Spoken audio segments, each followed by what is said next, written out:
start, students. Our first question is, why do we need to separate different components of a mixture?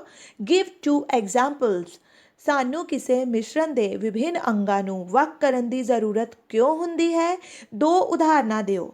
ਬੇਟਾ answer is we need to separate different components of mixture to separate harmful or non-useful substances that may be mixed with it. ਬੇਟਾ ਜੇਕਰ ਮਿਸ਼ਰਣ ਵਿੱਚ ਕੋਈ ਹਾਨੀਕਾਰਕ ਜਾਂ ਸਾਡੇ ਨਾ ਵਰਤੋਂਯੋਗ ਪਦਾਰਥ ਮਿਕਸ ਹੋ ਗਿਆ ਹੈ ਤਾਂ ਇਹਨਾਂ ਪਦਾਰਥਾਂ ਨੂੰ ਵੱਖ ਕਰਨ ਲਈ ਸਾਨੂੰ ਮਿਸ਼ਰਣ ਦੇ ਵਿਭਿੰਨ ਅੰਗਾਂ ਨੂੰ ਵੱਖ ਕਰਨਾ ਪੈਂਦਾ ਹੈ। Next, to separate even useful components if we need to use them separately. ਕਈ ਵਾਰ ਸਾਡੇ ਮਿਸ਼ਰਣ ਵਿੱਚ ਕੁਝ ਅਜਿਹੇ ਘਟਕ ਅਜਿਹੇ ਅੰਗ ਮਿਲੇ ਹੁੰਦੇ ਹਨ ਜਿਹੜੇ ਕਿ ਸਾਡੇ ਲਈ ਯੂਜ਼ਫੁਲ ਹਨ, ਸਾਡੀ ਵਰਤੋਂਯੋਗ ਹਨ, ਤਾਂ ਉਹਨਾਂ ਨੂੰ ਵਰਤਣ ਲਈ ਅਸੀਂ ਇਹਨਾਂ ਨੂੰ ਮਿਸ਼ਰਣ ਤੋਂ ਵੱਖ ਕਰਦੇ ਹਾਂ। Examples are milk or curd is churned to separate the butter. ਬੇਟਾ ਦਹੀਂ ਜਾਂ ਦੁੱਧ ਨੂੰ ਮੱਥਿਆ ਜਾਂਦਾ ਹੈ ਤੇ ਉਹਦੇ ਵਿੱਚੋਂ ਮੱਖਣ ਵੱਖ ਕੀਤਾ ਜਾਂਦਾ ਹੈ। Next is grain is separated from stalks while harvesting. ਬੇਟਾ ਹਾਰਵੈਸਟਿੰਗ ਦੇ ਦੌਰਾਨ ਤੁਸੀਂ ਸਟਾਕਸ ਵਿੱਚੋਂ ਗ੍ਰੇਨ ਜਦੋਂ ਵੱਖ ਕਰਦੇ ਹੋ ਤਾਂ ਵੀ ਇਸ ਦੀ ਮੈਥਡ ਦੀ ਵਰਤੋਂ ਕੀਤੀ ਜਾਂਦੀ ਹੈ। Next, what is winnowing? Where is it used?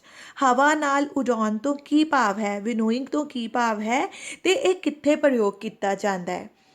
Answer is method of separating the components from a mixture is known as winnowing. ਬੇਟਾ ਮਿਕਸਚਰ ਵਿੱਚੋਂ ਉਸਦੇ ਘਟਕਾਂ ਨੂੰ ਵੱਖ ਕਰਨਾ winnowing ਕਹਿਲਾਂਦਾ ਹੈ। In this method, heavier and lighter components of a mixture are separated by wind or by blowing air. ਬੇਟਾ ਇਸ method ਵਿੱਚ ਭਾਰੇ ਅਤੇ ਹਲਕੇ ਜਿਹੜੇ ਕਣ ਹਨ ਮਿਸ਼ਰਣ ਦੇ ਕੰਪੋਨੈਂਟਸ ਹਨ ਉਹਨਾਂ ਨੂੰ ਮਿਸ਼ਰਣ ਤੋਂ ਸੈਪਰੇਟ ਕੀਤਾ ਜਾਂਦਾ ਹੈ ਬਲੋਇੰਗ ਏਅਰ ਦੀ ਹੈਲਪ ਨਾਲ ਜਾਂ ਫਿਰ ਵਿੰਡ ਦੀ ਹੈਲਪ ਨਾਲ।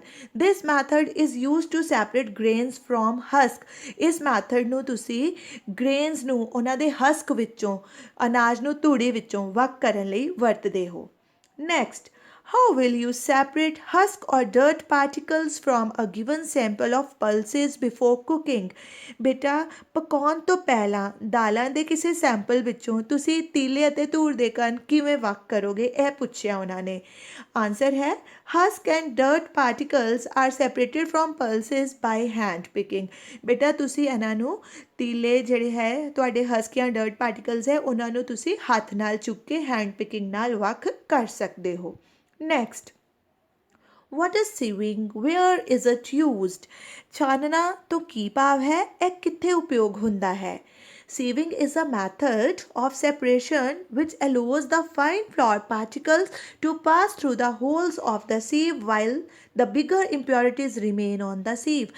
ਬੇਟਾ ਜਿਸ ਤਰ੍ਹਾਂ ਤੁਸੀਂ ਘਰ ਵੀ ਦੇਖਿਆ ਹੋਣਾ ਆਟਾ ਛਾਣਦੇ ਹੋ ਨਾ, ਛਾਨਣੀ ਦੀ ਮਦਦ ਨਾਲ ਤੁਸੀਂ ਮਿਕਸਚਰ ਦੇ ਜਿਹੜੇ ਫਾਈਨ ਪਾਰਟੀਕਲਸ ਹੈ ਉਹਨਾਂ ਨੂੰ ਕੁਝ ਇਸ ਤਰ੍ਹਾਂ ਛਾਣਦੇ ਹੋ ਕਿ ਉਹ ਫਾਈਨ ਪਾਰਟੀਕਲਸ ਛਾਨਣੀ ਵਿੱਚੋਂ ਨਿਕਲ ਕੇ ਅਲੱਗ ਹੋ ਜਾਂਦੇ ਹਨ ਅਤੇ ਜਿਹੜੇ ਸਾਡੇ ਬਾਕੀ ਪਾਰਟੀਕਲਸ ਹੈ ਇੰਪਿਓਰਿਟੀਜ਼ ਹੈ ਜਿਹੜੀ ਕਿ ਛਾਨਣੀ ਦੀ ਜਿਹੜੀ ਜਾਲੀ ਹੈ ਉਸ ਨਾਲੋਂ ਜਿਨ੍ਹਾਂ ਦਾ ਸਾਈਜ਼ ਵੱਡਾ ਹੈ ਉਹ ਛਾਨਣੀ ਦੇ ਉੱਪਰ ਹੀ ਰਹਿ ਜਾਂਦੀ ਹੈ। It is used at home to separate pebbles and stones from sand. ਬੇਟਾ ਤੁਸੀਂ ਦੇਖਿਆ ਹੋਣਾ ਘਰਾਂ ਵਿੱਚ ਜਦੋਂ ਕੰਮ ਲੱਗਿਆ ਹੁੰਦਾ ਹੈ ਤੇ ਜਿਹੜਾ ਸੈਂਡ ਹੈ ਸੈਂਡ ਵਿੱਚੋਂ ਛੋਟੇ ਛੋਟੇ ਪੱਥਰ ਕੰਕਰ ਪੱਥਰ ਵੱਖ ਕਰਨ ਲਈ ਅਸੀਂ ਇਸ ਮੈਥਡ ਦੀ ਵਰਤੋਂ ਕਰਨੇ ਆ। Next, how will you separate send and water from there mixture? ਬੇਟਾ ਰੇਤ ਅਤੇ ਪਾਣੀ ਦੇ ਮਿਸ਼ਰਣ ਤੋਂ ਰੇਤ ਅਤੇ ਪਾਣੀ ਨੂੰ ਕਿਵੇਂ ਵੱਖ ਕਰੋਗੇ? by sedimentation and decantation. ਬੇਟਾ ਇਸ ਲਈ ਪ੍ਰੋਸੈਸ ਹੈ sedimentation and decantation. The mixture is allowed to stand without any disturbance. ਸਭ ਤੋਂ ਪਹਿਲਾਂ ਮਿਸ਼ਰਣ ਨੂੰ ਬਿਨਾਂ ਹਿਲਜੁਲ ਦੇ ਬਿਨਾਂ ਡਿਸਟਰਬੈਂਸ ਦੇ ਇੱਕ ਜਗ੍ਹਾ 'ਤੇ ਪਿਆ ਰਹਿਣ ਦਿਓ ਐਂਡ ਸੈਂਡ ਸੈਟਲਸ ਡਾਊਨ। ਇਸ ਤਰ੍ਹਾਂ ਕੀ ਹੋਏਗਾ ਜਿਹੜੀ ਸੈਂਡ ਹੈ ਉਹ ਥੱਲੇ ਬੈਠ ਜਾਏਗੀ ਹੇਠਾਂ ਬੈਠ ਜਾਏਗੀ। Now slowly pour the water into another container to obtain sand in the bottom. ਬੇਟਾ ਫਿਰ ਤੁਸੀਂ ਕੀ ਕਰੋਗੇ ਹੌਲੇ ਹੌਲੇ ਜਿਹੜਾ ਉੱਪਰ ਪਾਣੀ ਹੈ ਉਸਨੂੰ ਨਿਤਾਰ ਲੋਗੇ ਵੱਖ ਕਰ ਲੋਗੇ ਅਤੇ ਸੈਂਡ ਜਿਹੜੀ ਹੈ ਉਹ ਬੋਟਮ 'ਤੇ ਹੀ ਉਹ ਤਲੇ 'ਤੇ ਹੀ ਰਹੇਗੀ। We can also use filtration. ਅਸੀਂ ਇਸ ਨੂੰ ਫਿਲਟਰੇਸ਼ਨ ਪ੍ਰੋਸੈਸ ਦੁਆਰਾ ਵੀ ਸੈਪਰੇਟ ਕਰ ਸਕਦੇ ਹਾਂ ਸੈਂਡ ਅਤੇ ਵਾਟਰ ਦੇ ਮਿਕਸਚਰ ਨੂੰ। Next question, is it possible to separate sugar mixed with wheat flour? If yes, how will you do it? ਕਹਿੰਦੇ ਕਿ ਆਟੇ ਅਤੇ ਚੀਨੀ ਦੇ ਮਿਸ਼ਰਣ 'ਚੋਂ ਚੀਨੀ ਨੂੰ ਵੱਖ ਕਰਨਾ ਸੰਭਵ ਹੈ? ਜੇਕਰ ਹਾਂ ਤਾਂ ਤੁਸੀਂ ਇਸ ਨੂੰ ਕਿਵੇਂ ਕਰੋਗੇ? ਬੇਟਾ ਯੈਸ, ਜਿਹੜਾ ਚੀਨੀ ਅਤੇ ਇਹਦਾ ਆਟੇ ਦਾ ਮਿਸ਼ਰਣ ਹੈ ਉਸਨੂੰ ਤੁਸੀਂ ਵੱਖ ਕਰ ਸਕਦੇ ਹੋ। ਇਹ ਪ੍ਰੋਸੈਸ ਤੁਹਾਨੂੰ ਸਮਝਾਉਣਗੇ ਕਿ ਤੁਸੀਂ ਕਿਸ ਤਰ੍ਹਾਂ ਕਰੋਗੇ। Mix sugar and wheat flour in water. ਤੁਸੀਂ ਆਟਾ ਅਤੇ ਚੀਨੀ ਪਾਣੀ ਵਿੱਚ ਚੰਗੀ ਤਰ੍ਹਾਂ ਘੋਲ ਲਓ। ਜਿਹੜਾ ਮਿਸ਼ਰਣ ਪਿਆ ਹੋਇਆ ਨਾ ਸ਼ੂਗਰ ਅਤੇ ਵੀਟ ਫਲੋਰ ਦਾ, ਉਸਨੂੰ ਪਾਣੀ ਵਿੱਚ ਘੋਲੋ। Stir the solution to allow sugar to dissolve. ਫਿਰ ਉਸਨੂੰ ਹਿਲਾਓ ਤਾਂ ਕਿ ਉਸ ਵਿੱਚ ਚੀਨੀ ਚੰਗੀ ਤਰ੍ਹਾਂ ਘੁਲ ਜਾਏ। ਨਾਓ ਫਿਲਟਰ ਦਾ ਮਿਕਸਚਰ। ਫਿਰ ਉਸਨੂੰ ਫਿਲਟਰ ਕਰ ਲਓ। ਜਿਹੜਾ ਤੁਹਾਡਾ ਮਿਸ਼ਰਣ ਹੈ ਉਸਨੂੰ ਫਿਲਟਰ ਕਰ ਲਓ। Filtrate contains sugar solution and residue will be wheat flour. ਜਿਹੜਾ ਥੱਲੇ ਫਿਲਟਰੇਟ ਇਕੱਠਾ ਹੋ ਜਾਏਗਾ ਫਿਲਟਰ ਕਰਨ ਤੋਂ ਬਾਅਦ, ਉਹ ਚੀਨੀ ਦਾ ਘੋਲ ਹੋਏਗਾ, ਚੀਨੀ ਦਾ ਸੋਲਿਊਸ਼ਨ ਹੋਏਗਾ। ਅਤੇ ਜਿਹੜਾ ਰੈਜ਼ੀਡਿਊ ਉੱਪਰ ਰਹਿ ਜਾਏਗਾ ਫਿਲਟਰ ਪੇਪਰ ਵਿੱਚ, ਉਹ ਤੁਹਾਡਾ ਵੀਟ ਫਲੋਰ ਹੋਏਗਾ। Next, how wood you obtain clear water from a sample of muddy water? ਗੰਦਲੇ ਪਾਣੀ ਦੇ ਕਿਸੇ ਨਮੂਨੇ 'ਚੋਂ ਤੁਸੀਂ ਸ਼ੁੱਧ ਪਾਣੀ ਕਿਵੇਂ ਪ੍ਰਾਪਤ ਕਰੋਗੇ? It is also by sedimentation and decantation ਬੇਟਾ। Allow muddy water to stand. ਸਭ ਤੋਂ ਪਹਿਲਾਂ ਜਿਹੜਾ ਗੰਦਲਾ ਪਾਣੀ ਹੈ ਉਸਨੂੰ ਇੱਕ ਜਗ੍ਹਾ 'ਤੇ ਤੁਸੀਂ ਥੋੜ੍ਹੀ ਦੇਰ ਵਾਸਤੇ ਬਿਨਾਂ ਹਿਲਾਏ ਜੁਲਾਏ ਖੜਾ ਰਹਿਣ ਦਿਓ। ਮਡ ਗੈਟ ਸੈਟਲ ਡਾਊਨ ਇਨ ਦਾ ਵਾਟਰ। ਬੇਟਾ ਜਿਹੜੀ ਮਡ ਹੈ, ਮਿੱਟੀ ਹੈ, ਉਹਦੇ ਵਿੱਚ ਉਹ ਸੈੱਟ ਹੋ ਜਾਏਗੀ, ਬੋਟਮ 'ਤੇ ਸੈੱਟ ਹੋ ਜਾਏਗੀ। Slowly pour water to another container. ਅਤੇ ਜਿਹੜਾ ਉੱਪਰ ਪਾਣੀ ਹੈ ਉਸਨੂੰ ਤੁਸੀਂ ਅਲੱਗ ਕੰਟੇਨਰ ਵਿੱਚ ਪੋਰ ਕਰ ਦਿਓ, ਨਿਤਾਰ ਦਿਓ। We can also obtain pure water from muddy water by filtration. ਅਤੇ ਬੇਟਾ ਮਡੀ ਵਾਟਰ ਤੋਂ ਪਿਓਰ ਵਾਟਰ ਅਸੀਂ ਫਿਲਟਰੇਸ਼ਨ ਪ੍ਰੋਸੈਸ ਦੁਆਰਾ ਵੀ ਵੱਖ ਕਰ ਸਕਦੇ ਹਾਂ। Next is fill up the blanks. First is the method of separating seeds of paddy from its stalk is called dash. ਬੇਟਾ ਪੈਡੀ ਦੇ ਸੀਡਸ ਨੂੰ ਉਸਦੇ ਸਟਾਕ ਵਿੱਚੋਂ ਵੱਖ ਕਰਨ ਦੀ ਵਿਧੀ ਨੂੰ ਕੀ ਕਹਿੰਦੇ ਹਨ? ਬੇਟਾ ਦਿਸ ਮੈਥਡ ਇਜ਼ ਕਾਲਡ ਥ੍ਰੈਸ਼ਿੰਗ।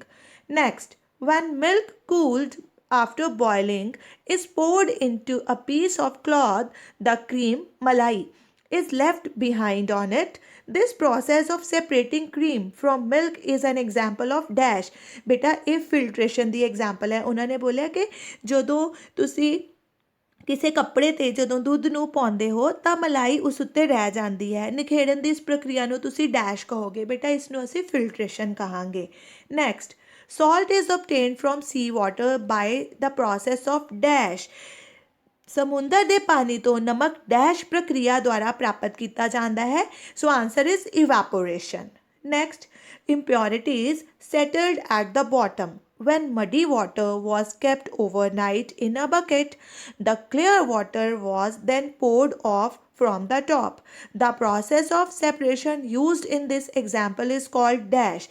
ਬੇਟਾ ਜਦੋਂ ਗੰਦਲੇ ਪਾਣੀ ਨੂੰ ਪੂਰੀ ਰਾਤ ਇੱਕ ਬਾਲਟੀ ਵਿੱਚ ਰੱਖਿਆ ਜਾਂਦਾ ਹੈ ਤਾਂ ਅਸ਼ੁੱਧੀਆਂ ਤਲ 'ਤੇ ਬੈਠ ਜਾਂਦੀਆਂ ਹਨ। ਇਸ ਤੋਂ ਬਾਅਦ ਸ਼ੁੱਧ ਪਾਣੀ ਨੂੰ ਉੱਪਰ ਤੋਂ ਵੱਖ ਕਰ ਲੈਂਦੇ ਹਾਂ। ਇਸ ਵਿੱਚ ਉਪਯੋਗ ਹੋਣ ਵਾਲੀ ਨਿਖੇੜਨ ਦੀ ਪ੍ਰਕਿਰਿਆ ਨੂੰ ਡੈਸ਼ ਕਹਿੰਦੇ ਹਨ। ਬੇਟਾ ਇਸ ਨੂੰ ਅਸੀਂ ਸੈਡੀਮੈਂਟੇਸ਼ਨ ਐਂਡ ਡਿਕੈਂਟੇਸ਼ਨ ਕਹਿੰਦੇ ਹਾਂ। Next, true false. A mixture of milk and water can be separated by filtration. ਬੇਟਾ ਦੁੱਧ ਅਤੇ ਪਾਣੀ ਦੇ ਮਿਸ਼ਰਣ ਨੂੰ ਫਿਲਟਰ ਦੁਆਰਾ ਵੱਖ ਕੀਤਾ ਜਾ ਸਕਦਾ ਹੈ। ਬੇਟਾ ਇਹ ਫਾਲਸ ਹੈ। Next, a mixture of powdered salt and sugar can be separated by the process of winnowing. ਬੇਟਾ next is true or false. First is a mixture of milk and water can be separated by filtration. ਦੁੱਧ ਅਤੇ ਪਾਣੀ ਦੇ ਮਿਸ਼ਰਣ ਨੂੰ filter ਦੁਆਰਾ ਵੱਖ ਕੀਤਾ ਜਾ ਸਕਦਾ ਹੈ। ਬੇਟਾ ਫਾਲਸ, ਇਹ ਫਾਲਸ ਹੈ। ਦੁੱਧ ਅਤੇ ਪਾਣੀ ਦੇ ਮਿਸ਼ਰਣ ਨੂੰ ਤੁਸੀਂ ਫਿਲਟਰੇਸ਼ਨ ਦੁਆਰਾ ਵੱਖ ਨਹੀਂ ਕਰ ਸਕਦੇ।